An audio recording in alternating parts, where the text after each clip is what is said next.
Dahulu kala, Sumatera adalah tanah kejayaan, pulau emas, demikian orang luar menjulukinya. Sebuah tanah yang pernah berdiri megah dengan kerajaan-kerajaan besar yang menggetarkan dunia. Sriwijaya di Palembang, Kesultanan Aceh Darussalam di ujung barat, Kerajaan Minangkabau yang syarat budaya, Kerajaan Siak Sri Indrapura yang kaya dan berpengaruh, hingga Delhi dan Serdang yang punya peradaban tinggi. Di bawah panji kerajaan, Sumatera adalah pusat perdagangan, ilmu, dan peradaban. Namun hari ini, ketika kita bertanya kepada anak muda di Sumatera, berapa banyak dari mereka yang mengenal raja-raja mereka sendiri?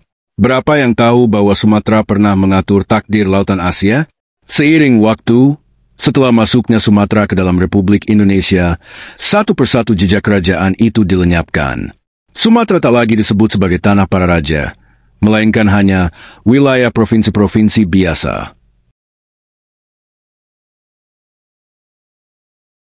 Hari ini Sumatera berdiri bukan sebagai pusat kekuatan politik, bukan juga sebagai pusat ekonomi nasional.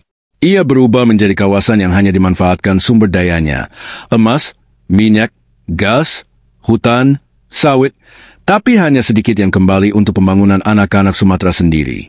Sumber daya dikeruk, dikirim ke pusat, sementara jalanan rusak, angka kemiskinan tinggi, dan pengangguran merajalela. Dulu, kerajaan-kerajaan Sumatera memiliki sistem sendiri. Ada peradaban, adat, dan tata kelola lokal yang berjalan dengan bijak dan berbasis nilai-nilai luhur. Tapi kini, sistem itu dibubarkan. Gelar-gelar raja hanya tinggal simbol. Istana dijadikan museum. Anak-anak bangsawan kehilangan tempat dan peran mereka. Kebudayaan perlahan memudar, digantikan oleh sistem birokrasi modern yang tidak berpijak pada akar lokal. Di era digital dan globalisasi, generasi muda Sumatera mulai kehilangan arah identitasnya. Mereka tak lagi paham asal-usul mereka, sejarah kerajaan mereka, dan tak punya simbol kepemimpinan yang bisa dibanggakan. Mereka menjadi anak dari tanah besar yang dijajah secara halus oleh sistem republik yang sentralistik. Suara mereka diabaikan, aspirasi mereka dianggap suara dari pinggiran.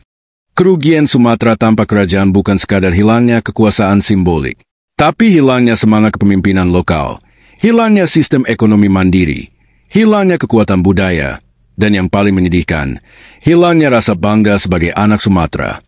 Padahal, jika sistem kerajaan diberi ruang tumbuh sejajar dalam republik, Sumatera bisa menjadi model otonomi sejati. Tapi yang terjadi justru sebaliknya. Sumatera dipaksa menyesuaikan, diam, dan tunduk.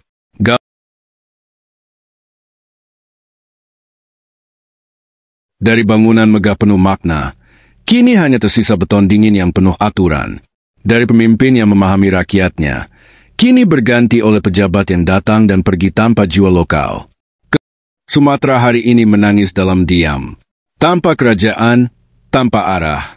Generasi muda Sumatera harus bangkit, tidak untuk memberontak, tapi untuk menghidupkan kembali semangat kedaulatan lokal. Agar kita tidak menjadi penonton dalam tanah sendiri. Agar sejarah tidak terhapus oleh narasi tunggal bernama nasionalisme yang tidak adil. Agar kita kembali bangga menyebut diri anak Sumatera. Mari gali sejarah kita. Mari hidupkan kembali kebudayaan kita.